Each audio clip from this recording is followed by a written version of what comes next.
આજે તમે કોઈ પણ જગ્યા પર જાઓ છો તો તમને ઘણા પરિવારોમાંથી સાંભળવા મળતું હશે કે મારો દીકરો કે દીકરી વિદેશ જવા માંગે છે, ત્યાં જઈને પીઆર મેળવી ત્યાં જ સ્થાયી થવા માંગે છે। માતા પિતા રોજ અનેક કિસ્સા સાંભળતા હશે કે આ દેશ ભારતીય યુવાનો માટે ખતરારૂપ છે।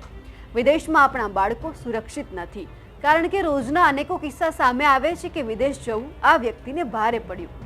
આપણે સૌએ સાંભળ્યું છે અને જોયું છે કે કેનેડા, યુક્રેન કે પછી લંડનમાં જતા આપણા બાળકોનો શું હાલ થાય છે। છતાં માતા પિતા અને બાળકોને વિદેશમાં જવાનો ક્રેઝ વધારે છે અને એ જ ક્રેઝ કઈ રીતે બાળકોને ભારે પડે છે તેની આપવીતી સંભળાવીશ આ રિપોર્ટમાં। નમસ્કાર, નિર્ભય ન્યૂઝ સાથે હું છું રિદ્ધિ। આજે વાત કરવી છે રાજકોટના એ યુવાનની જેને વિદેશમાં જવું ભારે પડ્યું છે। રાજકોટનો એ યુવાન કહે છે કઈ રીતે તેને વિદેશમાં બંધક બનાવીને ખંડણી માંગવામાં આવી।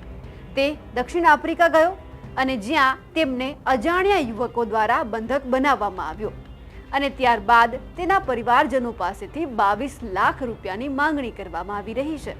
યુવક કહે છે, હું રાજકોટ જિલ્લાના લોધિકામાં રહું છું અને મારું નામ જય કારિયા છે। મને છેલ્લા 1 મહિનાથી દક્ષિણ આફ્રિકાના કિનસાસા શહેરમાં એક વિસ્તારમાં બંધક બનાવવામાં આવ્યું છે અને મારા પર ચોરીનો આરોપ લગાવવામાં આવ્યો છે અને છેલ્લા 1 મહિનાથી મને બંધક બનાવીને યાતનાઓ આપવામાં આવી રહી છે।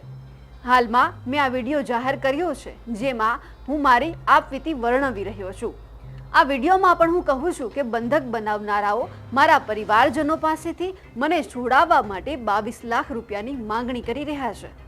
બંધક યુવાનનો મામલો હવે દૂતાવાસ સુધી પહોંચ્યો છે અને કાર્યવાહી કરવા માટે પરિવાર અને જય કારિયા પણ સરકારને વિનંતી કરી રહ્યા છે। આ જોઈને બધા માતા પિતાએ સબક શીખવો જરૂરી છે કે કોઈની પણ લોભ લાલચમાં આવ્યા વગર તમારા બાળકને સમજાવો કે આ વિદેશની ઘેલછા કોઈ સંજોગે ભારે પણ પડી શકે છે। આ વાત ખાલી જય કારિયાની નથી, પણ તેના જેવા હજારો જય કારિયા આ જ રીતે અલગ અલગ દેશોમાં ફસાયા છે, ત્યાંથી નીકળી પણ શકતા નથી અને ત્યાં રહી પણ શકતા નથી। અમારા અહેવાલ વિશે તમારું શું કહેવું છે કમેન્ટ કરીને ચોક્કસથી જણાવો। સાથે જ નિર્ભય ન્યૂઝને લાઇક, શેર અને સબસ્ક્રાઇબ કરવાનું ભૂલશો નહીં। નમસ્કાર।